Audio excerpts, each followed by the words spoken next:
فاعوذ باللہ من الشیطان الرجیم بسم اللہ الرحمن الرحیم قل ان کنتم تحبون اللہ فاتبعونی یحببکم اللہ ویغفر لکم ذنوبکم آمنت باللہ وصدق اللہ مولانا العظیم۔ میرا محترم بھائیوں، بزرگوں اور دوستوں، ربیع الاول کا مہینہ ہے اور یہ غالباً تیسرا ہفتہ ہے ربیع الاول کا، اور اسی مہینے میں حضور نبی اکرم صلی اللہ علیہ وسلم کی ولادت باسعادت ہوئی تھی، اس دنیا میں تشریف لائے تھے، آپ پیدا ہوئے تھے، اور اسی مہینے میں آپ علیہ السلام اس دنیا سے رحلت فرما گئے تھے، وصال بھی ہے۔ ہمارا آپ کا سب کا ایمان اور یقین اس بات پر ہے کہ اللہ ہمارا خالق، اللہ ہی ہمارا مالک، وہی سب کچھ سنبھالنے والا، وہی سب کا انتظام کرنے والا، وہی سب کا رازق ہے۔ اسی اللہ نے میری آپ کی پوری انسانیت کی کامیابی کے لیے اپنا پیغام حضور نبی اکرم صلی اللہ علیہ وسلم کے ذریعے دیا۔ حضور نبی اکرم صلی اللہ علیہ وسلم اللہ کے آخری نبی، آخری رسول ہیں۔ آپ علیہ السلام کے بعد نہ کوئی نبی آئے گا، نہ کوئی رسول آئے گا، کسی بھی شکل میں، کسی بھی صورت میں، کسی بھی نوعیت کا۔ تمام دروازے نبوت کے، رسالت کے آپ علیہ السلام پر ختم ہو گئے۔ اسی کو ختم النبوہ، خاتم النبیین حضور نبی اکرم صلی اللہ علیہ وسلم۔ اور حضور صلی اللہ علیہ وسلم کی تعلیمات ہمارے لیے ایک مثال اور ایک نمونہ ہے۔ لَقَدْ كَانَ لَكُمْ فِي رَسُولِ اللَّهِ أُسْوَةٌ حَسَنَةٌ۔ اللہ رب العزت نے فرمایا کہ تمہارا اسوہ حسنہ نبی علیہ السلام ہے، یعنی زندگی گزارنے کا ڈھنگ، طریقہ، طور اطوار نبی علیہ السلام کے مطابق ہوں گے، کامیاب نہیں ہوئے تو اور کوئی راستہ ہمارے پاس نہیں ہے۔ حضور نبی اکرم صلی اللہ علیہ وسلم پر یہ یقین، یہ ایمان اس بات کا متقاضی ہے کہ حضور صلی اللہ علیہ وسلم کے ساتھ محبت بھی ہو۔ محبت دل کے میلان کو کہتے ہیں کہ دل کسی کی عظمت، کسی کی شان، کسی کی خوبصورتی، کسی کا کمال، کسی کا ظاہری اور باطنی کمال، ان چیزوں کو دیکھ کر کسی کی طرف اگر دل مائل ہوتا ہے تو اس کو محبت کہا جاتا ہے۔ کوئی کسی کا جمال، خوبصورتی دیکھ کر دل اس کی طرف دے بیٹھتا ہے، کوئی کسی کا کمال دیکھتا ہے۔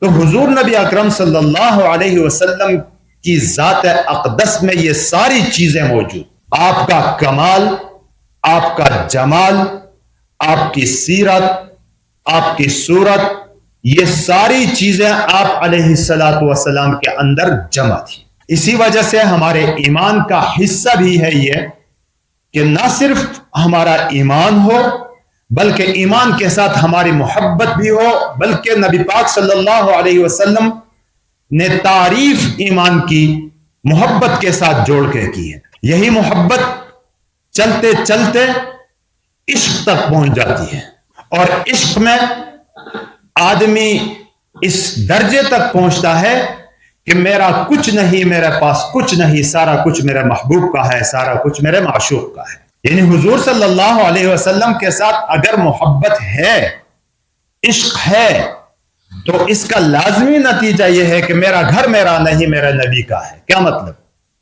کہ میرے گھر کے اندر سارے اعمال نبی والے اعمال ہوں۔ میرا جسم میرا نہیں، میرے نبی کا ہے۔ کیا مطلب؟ کہ میرے جسم کے اندر وہ اعمال ہوں جو میرے نبی نے کیے۔ نبی علیہ السلام کے اعمال کے مطابق اپنے آپ کو ڈھالنا، یہی عشق کا تقاضا ہے۔ ورنہ عشق تو دعویٰ تو بہت لوگ کرتے ہیں عشق کا کہ نبی کے عاشق ہیں، بس وہ چند جلد سے جلوس کر کے سمجھتے ہیں کہ عشق پورا ہو گیا۔ اور بعضی ایسی واقعات کہ باقاعدہ کیک کاٹنے لگتے ہیں عشق رسول. بھائی ان چیزوں کا تو نہ اللہ نے حکم دیا، نہ نبی نے طریقہ بتایا، نہ صحابہ نے کیا. یہ عشق کا کوئی تقاضا، یہ دین اور دینداری کے ساتھ اس کا کوئی تعلق ہی نہیں ہے. عشق تو یہ ہے کہ اللہ کے ساتھ عاشق تھا ابراہیم علیہ السلام. تو علامہ اقبال رحمۃ اللہ علیہ فرماتے ہیں کہ بے خطر کود پڑا آتش نمرود میں عشق، عقل ہے محو تماشا لب بام ابھی. کہ عشق ابراہیم کا اللہ کے ساتھ تھا. جب عشق ہوتا ہے تو پھر اس وقت کیوں، کیسے، کیا، یہ نہیں پوچھتا ہے آدمی. عاشق جو حکم دیتا ہے، جو تقاضا کرتا ہے، اسی کے مطابق کر بیٹھتا ہے، پھر وہی نہیں دیکھتا. عقل تو یہ کہہ رہی تھی کہ آگ ہے، جلا دے گی، ختم ہو جاؤ گے، بھسم ہو جاؤ گے، کچھ نہیں بچے گا. عقل تو یہ کہتی ہے. لیکن عشق کہتا تھا کہ اللہ کے لیے میں کود پڑوں گا اس میں. اس لیے کہتے ہیں کہ بے خطر کود پڑا آتش نمرود میں عشق، کہ عشق بغیر سوچے سمجھے نمرود کی آگ میں کود پڑا. عقل ہے محو تماشا لب بام ابھی. عقل تو اب بھی کہہ رہی کہ کیوں، کیسے ہونا، تو بچانے کی کوشش کرنی چاہیے. تو جب آدمی عاشق بنتا ہے تو معشوق محبت کرنے والا ہوتا ہے تو محبوب کی ہر ادا پر قربان ہو جاتا ہے. اسی کے ساتھ جوڑ کر نبی علیہ الصلوۃ والسلام نے عشق اور ایمان ان کو جوڑ کر فرمایا کہ لا یؤمن احدکم حتی اکون احب الیہ من والدہ وولدہ والناس اجمعین. کہ تم میں سے اس وقت تک کوئی کامل مومن نہیں ہو سکتا جب تک کہ میں اس کے والد، اس کے بچوں اور تمام مخلوقات، تمام انسانیت سے زیادہ محبت مجھ سے نہ ہو. تو کہنا تو آسان ہے، صحابہ نے کر کے دکھایا کہ اپنے والد سے بھی زیادہ محبت نبی صلی اللہ علیہ وسلم کے ساتھ، اپنے بچوں سے بھی زیادہ محبت نبی علیہ الصلوۃ والسلام کے ساتھ، پوری کائنات کی انسانیت، بلکہ پوری مخلوق سے زیادہ محبت نبی علیہ الصلوۃ والسلام کے ساتھ. صحابہ نے یہ کر کے دکھایا. ایک دفعہ حضرت عمر فاروق رضی اللہ تعالیٰ عنہ ایک ساتھ تشریف لے جا رہے تھے حضور نبی اکرم صلی اللہ علیہ وسلم کے ساتھ. فرمایا یا رسول اللہ واللہ احبک من کل شیء. اللہ کی قسم، یہ بخاری شریف کی حدیث، اس کا مفہوم میں بیان کر رہا ہوں. فرمایا کہ اللہ کی قسم، اے رسول اللہ، اللہ کی قسم میں سب سے زیادہ محبت آپ کے ساتھ کرتا ہوں، الا من نفسی. لیکن اپنے آپ سے زیادہ محبت نہیں، اپنی جان سے زیادہ محبت نہیں. جان تو سب کو پیاری ہوتی ہے نا، اپنی جان سب کو پیاری ہوتی ہے، اپنی جان ہر ایک کو پیاری ہوتی ہے. وہ ایک لطیفہ ہے نا کہ کسی نے ماں کی محبت چیک کرنے کے لیے ایک بندر کو پکڑا اور ایک بندر کے بچے کو پکڑا اور ایک توا رکھا آگ کے اوپر توا رکھا، آگ سلگائی اور بندر اور اس کے بچے کو اس توے کے اوپر ڈال دیا. تو ماں ہے، ماں کی محبت بہت زیادہ ہوتی ہے. بچے کو اس طرح سے بچایا، ادھر سے بچایا، کوئی کوشش کر رہی ہے، اپنے سر کے اوپر رکھا، سر کے اوپر رکھا، خود اچھلتی رہی بندرنی. لیکن آخر میں جب بہت ہی تیز ہو گئی آگ تو آرام سے بچے کو نیچے رکھا اور خود اوپر بیٹھ گئی. اپنی جان تو سب کو پیاری ہوتی ہے. ایک اور ہمارے علاقے میں جو مشہور ہے کہ بوڑھی مائی کہیں کا بیٹا بیمار ہو گیا، وہ دعائیں کرنے لگی کہ یا اللہ اس بچی کی بیماری میرے اوپر ڈال دے، مجھے مارے لیکن اس بچے کو بچائے. کہتے ہیں کہ کسی شرارتی نے کو شرارت سوجھی اور اس نے اوپر چھت سے رات کے وقت آ کے آواز دی کہ دیکھو میں فرشتہ ہوں، آپ کی دعا قبول ہو گئی ہے تو آپ کا بچہ بچ جائے گا، لیکن آپ کی جان میں لینے آیا ہوں. تو ماں نے کہا کہ یار مذاق بھی نہیں سمجھتا ہے، میں نے تو مذاق کیا تھا. تو اپنی جان جو ہوتی ہے سب سے پیاری ہوتی ہے. اس لیے عمر فاروق رضی اللہ تعالیٰ عنہ نے کوئی دھوکہ نہیں کیا. یہ نہیں کہ دل میں کوئی اور بات تھی، زبان میں کوئی اور بات، ایسا نہیں. اس نے کہا یا رسول اللہ، اللہ کی قسم آپ مجھے سب سے تمام انسانیت سے پیارے ہیں، میرے محبوب ہیں، مجھے محبت سب سے زیادہ آپ سے ہے، لیکن اپنی جان سے زیادہ نہیں ہے. تو حضور نبی اکرم صلی اللہ علیہ وسلم نے کیا فرمایا؟ لا واللہ والذی نفسی بیدہ لا تؤمن حتی اکون احب الیک من نفسک او کما قال علیہ السلام، کہ اللہ کی قسم جس کے قبضے قدرت میں میری جان ہے، جب تک تمہاری محبت اپنی جان سے بھی زیادہ مجھ سے زیادہ نہیں ہوگی اس وقت تک تمہارا ایمان مکمل نہیں۔ پھر ہم عمر رضی اللہ تعالیٰ عنہ گھبرا گئے اور پھر اپنے دل کی طرف متوجہ ہوئے اور دل کو سمجھایا کہ نہیں، اپنی جان سے بھی زیادہ محبت کرنی ہے، اور پھر کہا کہ یا رسول اللہ الان احبک من نفسی، کہ میں اپنی جان سے بھی زیادہ آپ سے محبت میں کرتا ہوں۔ تو حضور نبی اکرم صلی اللہ علیہ وسلم نے فرمایا کہ الان یا عمر، الان، ابھی عمر آپ کا ایمان ابھی مکمل۔ اور یہ چیز ایسا ہی نہیں، یہ ایسی ہی نہیں، بلکہ صحابہ نے کر کے دکھایا۔ صحابہ نے اس محبت کے اس تقاضے کو پورا کر کے انسانیت کو بتلایا کہ محبت اور عشق کسے کہتے ہیں۔ جنگ کا موقع ہے، کافر ٹوٹ پڑے ہیں حضور نبی اکرم صلی اللہ علیہ وسلم، صحابہ آ کے حضور صلی اللہ علیہ وسلم کے سامنے ڈھال بن رہے ہیں۔ اب عشق اور محبت کو ذرا دیکھیے، ہر ایک کی خواہش ہے کہ یہ تیر اور تلوار میرے اوپر لگے، میری گردن کٹے، لیکن حضور پر نہ لگے۔ لیکن کھڑے بھی کیسے ہیں؟ حضور صلی اللہ علیہ وسلم کی طرف منہ کر کے، پیٹ کریں گے تو کہتے بے ادبی ہوگی، منہ حضور صلی اللہ علیہ وسلم کی طرف کر کے اپنی کمر کے اوپر تیر کھائے جا رہے ہیں۔ کتنے صحابہ شہید ہوئے اس طرح، اپنی جان سے بھی زیادہ محبت حضور صلی اللہ علیہ وسلم کے ساتھ کر کے دکھایا۔ کہتے ہیں نا، حضور حضرت یوسف علیہ السلام کے بارے میں کہتے ہیں کہ حسن جمال، نبوت بھی اور حسن و جمال بھی اللہ نے دیا تھا، عورتوں نے اپنے ہاتھ کاٹے۔ وہ شاعر کیا کہتا ہے کہ عورتوں نے حضرت یوسف علیہ السلام کے لیے تو اپنی انگلیاں کاٹی، میرا نبی ہے کہ جس کے لیے گردنیں کٹوائی صحابہ نے۔ گردن کٹ رہی ہے، کوئی پرواہ نہیں، لیکن میرے نبی صلی اللہ علیہ وسلم کے اوپر آنچ نہ آئے۔ بلکہ نبوت کا کوئی دعویٰ کرنے والا آ جاتا ہے، جانیں قربان کر دیتے ہیں، لیکن حضور صلی اللہ علیہ وسلم کی شان میں کوئی کمی نہ آئے، کوئی اس میں کجی نہ آئے۔ تو یہ ہوتی ہے محبت۔ تو حضور نبی اکرم صلی اللہ علیہ وسلم کے ساتھ اگر ایمان ہے تو محبت بھی ہے، اور محبت بھی کیسی؟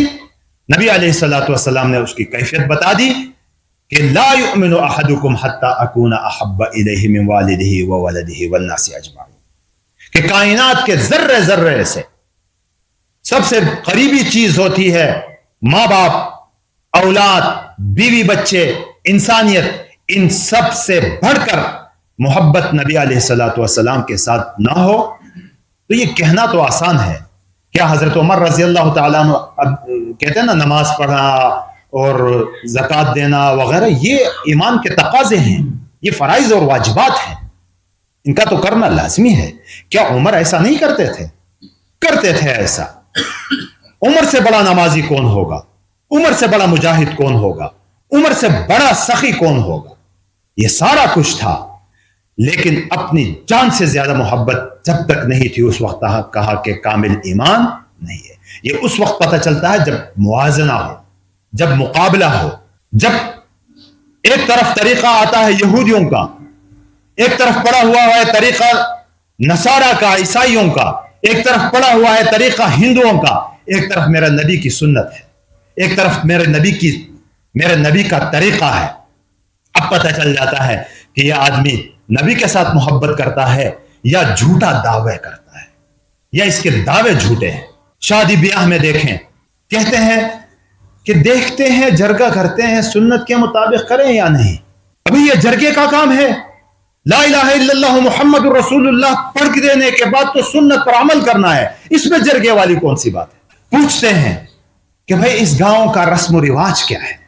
بھائی رسم و رواج تو ہمیں نبی دے کر گیا ہے، ہمیں کسی گاؤں کے رسم و رواج کا پوچھنے کا کیا مقصد ہے؟ تو یہ اس وقت پتہ چلتا ہے جب طور طریقے غیر کے بھی آ جائیں، جب طور طریقے میرے نبی کے بھی آ جائیں، تو اس وقت میری اور آپ کی محبت کا امتحان ہوتا ہے، کون اس محبت میں آگے نکلتا ہے اور کون اس محبت میں ناکام ہو جاتا ہے۔ میرے محترم بھائیو اور بزرگوں اور دوستو، یہ بھی ایک تاریخ ہے، ایک تاریخی حقیقت ہے کہ جس زمانے میں تاریخ پوری دیکھے آدمی، تعلیم یافتہ جتنا طبقہ ہے، اسلام کے عروج اور زوال کی تاریخ دیکھے، مسلمانوں کے، اسلام میں تو زوال نہیں ہے، لیکن مسلمانوں کے عروج اور زوال کی تاریخ دیکھے، تو یہی چیز سامنے آئے گی کہ جس زمانے میں امت مسلمہ نبی علیہ الصلوۃ والسلام کی تعلیمات پر کاربند رہی ہے تو یہ دنیا کی حکمران رہی ہے، اور جس دور میں یہ شرماتی پھری، یہ نبی کے طریقے کے اوپر شرماتی رہی، تو اس زمانے میں یہ غلام بن گئی ہے، یہ امت غلام امت بن گئی ہے۔ آج کا دور دیکھیں، ہمارے حکمرانوں کو دیکھیں، ایلیٹ طبقے کو دیکھیں، ان بڑے حضرات کو دیکھیں، انگریزوں کی طرح اٹھنا بیٹھنا اس پر فخر کرتے ہیں۔ صرف پاکستان ہی نہیں، پوری امت مسلمہ کو دیکھیں، یہودیوں کے طرز پر کپڑے پہنتے ہیں، جہاں کوئی میٹنگ ہوتی ہے کافروں کے ساتھ مسلمانوں کی تو دیکھو تو شکل و صورت سے کہیں سے پتہ نہیں چلتا کہ یہ مسلمان کون ہے، ان میں یہودی کون ہے۔ اس انداز سے بیٹھے ہوئے ہیں، تو انجام بھی ہم دیکھ رہے ہیں اپنی آنکھوں سے کہ انجام یہ ہے کہ انہی یہودیوں کے ہاتھیں پٹ رہے ہیں مسلمان، انہی عیسائیوں کے ہاتھوں پٹ رہی ہے امت مسلمہ۔ ورنہ تو پچھلی تاریخ دیکھیں اپنے اسلاف کی، سنتوں پر، نبی کے طریقوں پر مر مٹنے والے تھے تو پوری دنیا پر انہوں نے حکمرانی کی۔ صحابہ کا کیا طرز تھا، صحابہ نے کیسے حکمرانی کی؟ حضور نبی اکرم صلی اللہ علیہ وسلم کے دور میں جب مدینے سے آپ علیہ الصلوۃ والسلام عمرہ کرنے، حج کرنے تشریف لے گئے تو راستے میں کفار مکہ نے روکا اور جنگ کرنے کی دھمکی دی۔ لمبا چوڑا واقعہ ہے، وہاں صلح حدیبیہ بھی ہوئی، حدیبیہ کی صلح۔ اس دوران حضور نبی اکرم صلی اللہ علیہ وسلم نے مذاکرات کے لیے حضرت عثمان غنی رضی اللہ تعالیٰ عنہ کو اپنا نمائندہ بنا کر مکہ بھیجا کہ وہاں مشرکین مکہ کے ساتھ مذاکرات کریں، جرگہ ٹیم کے ممبر۔ تو حضرت عثمان رضی اللہ تعالیٰ عنہ وہاں تشریف لے گئے۔ عثمان رضی اللہ تعالیٰ عنہ رات گزاری، صبح مذاکرات ہونے تھے، مذاکرات کے لیے جانا تھا۔ تو اس زمانے میں تہبند، آج کل ہم اس کو لنگی کہتے ہیں، تہبند لنگ، اس زمانے میں یہ شلوار قمیص کا تو رواج تھا ہی نہیں، سارے تہمت باندھتے تھے، چادر ہوتی تھی، شلوار قمیص تو بعد کی ایجاد ہے، اس زمانے میں یہ تہبند ہی ہوا کرتا۔ تو تہبند شلوار، تہبند ٹخنوں سے اوپر، تہبند کی جو چادر ہے وہ ٹخنوں سے اوپر ہے۔ تو حضرت عثمان رضی اللہ تعالیٰ عنہ کے چچا زاد بھائی نے کہا کہ دیکھو، آپ کافر کے سرداروں کے ساتھ مذاکرات کرنے کے لیے جرگے میں جا رہے ہیں، تو یہاں یہ رواج نہیں ہے، اس علاقے کا رواج یہ نہیں ہے، لہذا آپ کی چادر ٹخنوں سے نیچے ہونی چاہیے، فیشن یہاں کا یہ ہے۔ تو حضرت عثمان رضی اللہ تعالیٰ عنہ نے کیا جواب دیا؟ فرمایا کہ ہاکذا عزرت حبیبنا محمد صلی اللہ علیہ وسلم، کہ میرے نبی کی چادر اسی طرح ہوا کرتی تھی، لوگوں کے ہنسنے کی وجہ سے میں نبی کی سنت کبھی نہیں چھوڑوں گا۔ تب جا کے حکمران بنے ہیں، مسلمان آ کے یہودیوں جیسا بن گیا تو کس چیز کی دعوت دے رہا ہے؟ عیسائیوں کی طرح بن گیا تو کس چیز کی دعوت دے رہا ہے؟ ہندوؤں کا رسم و رواج اختیار کیا تو یہ کس چیز کی دعوت دے رہا ہے؟ مسلمان کا تو ایک ایک عمل اسلام کی دعوت ہے، ان کی اپنی ثقافت ہے، اپنی پہچان ہے، یہ اپنی پہچان بھول گیا ہے، دوسروں کی پہچان میں، دوسروں کے رنگ میں رنگ، دوسروں کا رنگ اپنے اوپر چڑھایا ہے اس نے، تو یہ مغلوب ہوگا، یہ غالب نہیں ہو سکتا، یہ پٹے گا انہی لوگوں کے ہاتھوں جن کی سنت اس نے اختیار کی ہے۔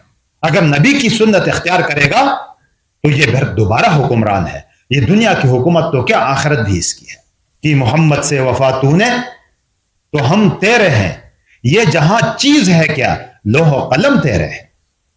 علامہ اقبال اللہ کی طرف سے یہ بات کہہ رہے ہیں کہ محمد کے ساتھ تم نے وفا کی تو اللہ کہتا ہے کہ میں تمہارا ہوں، کہ محمد سے وفا تو نے تو ہم تیرے ہیں، یہ جہاں چیز ہے کیا، یہ دنیا کیا چیز ہے، لوح و قلم تیرے ہیں، فیصلے تمہارے مطابق ہو جائیں گے۔ یہ حقیقت ہے، اسلامی تعلیمات کا خلاصہ نکالا ہے اس شعر میں۔ ایک دفعہ اس زمانے کی سپریم پاور، سپر پاور، صحابہ کے دور میں سپر پاور قیصر اور کسرا یہ سپر پاور کہلاتی تھی، جیسے آج کے زمانے میں ہم روس، امریکہ، چائنا اور G8 کے ممالک ان کو کہتے ہیں کہ سپر پاورز ہیں یہ۔ تو اس زمانے قیصر اور کسرا، فارس کا بادشاہ اور روم کا بادشاہ، یہ بڑے بادشاہ کہلاتے تھے. کسرا کی حکومت بادشاہ کے پاس مذاکرات کے لیے جا رہے ہیں اور کون؟ حذیفہ بن یمان رضی اللہ تعالیٰ عنہ کی قیادت میں، بڑے صحابی ہیں. اور وہاں جا کے بیٹھا، دسترخوان لگا، کھانا لگ گیا، شاہی دسترخوان ہے، شاہی کھانا لگ گیا. تو اس دسترخوان پر سنت یہ ہے کہ دسترخوان صاف ہونا چاہیے، پاک صاف ہو. تو اس میں کوئی روٹی کا ٹکڑا گر جائے، کوئی نوالا گر جائے تو اب وہ گندا نہیں ہوا، پاک صاف جگہ گر گیا ہے وہ.